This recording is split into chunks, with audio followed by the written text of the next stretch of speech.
नमस्कार दोस्तों, आज हम पीएम के एक भी गुण न होने के बावजूद भी पीएम बनने की चाहत रखने वाले हमारे देश के एक ऐसे व्यक्ति के बारे में बताने जा रहे हैं जिनका नाम राहुल गांधी है। दरअसल दोस्तों, आज हम इनकी पूरी खबर आपके सामने लेकर आए हैं। दरअसल दोस्तों, एक ऐसा व्यक्ति जो विदेश में जाकर भारत की बदनामी करे, वो भला पीएम बनने के लायक होगा या नहीं, कमेंट में हमें तुरंत बताइए। और वहीं पूरा देश इन महानुभाव को पप्पू के नाम से जानता है और ये खुद भी अपने आप को पप्पू बोलते हैं। इसी को मद्देनजर रखते हुए किरण रिजिजू ने भी राहुल गांधी को पप्पू बोल दिया और साथ ही उन्होंने कहा कि राहुल गांधी देश के एकता के लिए खतरनाक हैं। इसके साथ ही मध्य प्रदेश के सीएम शिवराज सिंह चौहान भी बोले हैं कि राहुल गांधी बच्चों की तरह रोने लगते हैं। कहीं भी ये विदेश में जाते हैं, कहीं भी जाते हैं तो ये बच्चों की तरह रोने लगते हैं। तो दोस्तों, इस खबर को पूरा जानने के लिए बने रहिए हमारे साथ वीडियो के अंत तक। मैं हूं आपके साथ शिवम और आप देख रहे हैं धर्मा न्यूज। दरअसल आपको बता दें कि केंद्रीय कानून मंत्री किरण रिजिजू ने कांग्रेस नेता राहुल गांधी को पप्पू कहा है। उन्होंने कैम्ब्रिज में राहुल के भाषण का वीडियो ट्वीट करते हुए लिखा है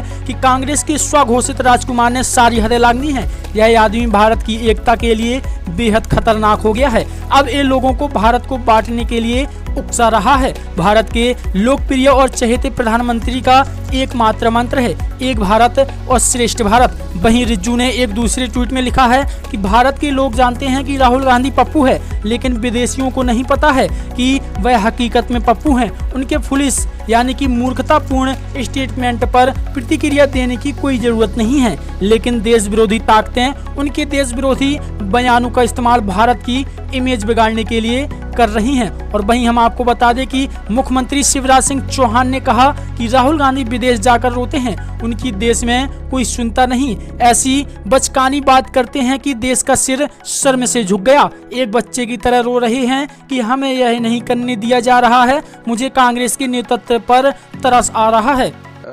ये जो चाहे राहुल गांधी जी हो, कोई भी हो, सुबह से रात तक सरकार को गाली देते रहते हैं, मोदी जी को गाली देते रहते हैं।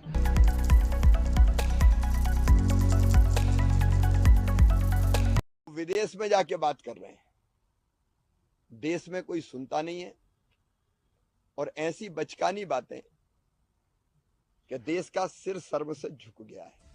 एक बच्चे की तरह वहां जाकर रो रहे हैं कि हमें ये नहीं करने दिया जा रहा है। अब इस तरह से विदेश में जाकर रोना, ये कांग्रेस के नेतृत्व की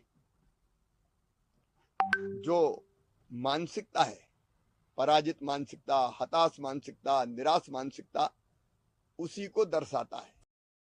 चलिए अब हम आपको बताने वाले हैं कि आखिर राहुल गांधी के किन बयानों पर बवाल हो गया। उनका पहला बयान है कि भारत में मीडिया और लोकतांत्रिक ढांचे पर हमला है। राहुल गांधी ने कहा है कि विपक्ष के खिलाफ केस दर्ज किए जाते हैं। मेरे खिलाफ कई क्रिमिनल केस दर्ज किए गए हैं, लेकिन एक केस ऐसी चीजों के लिए दर्ज किए गए हैं जो आपराधिक नहीं थी।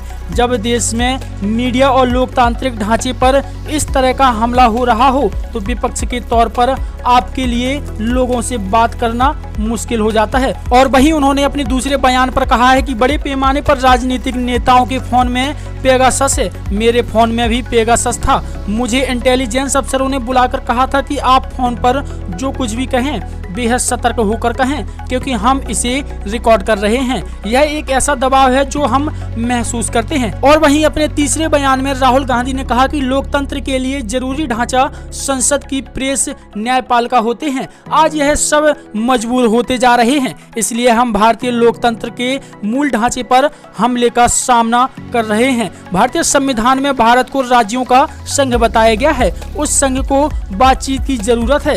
यह वह बातचीत है जो खतरे में है। आप देख सकते हैं कि तस्वीरें जो संसद भवन के सामने की हैं, विपक्ष के नेता कुछ मुद्दों पर बात कर रहे थे और उन्हें जेल में डाल दिया गया। ऐसा 3 या 4 बार हुआ है जो हिंसक था।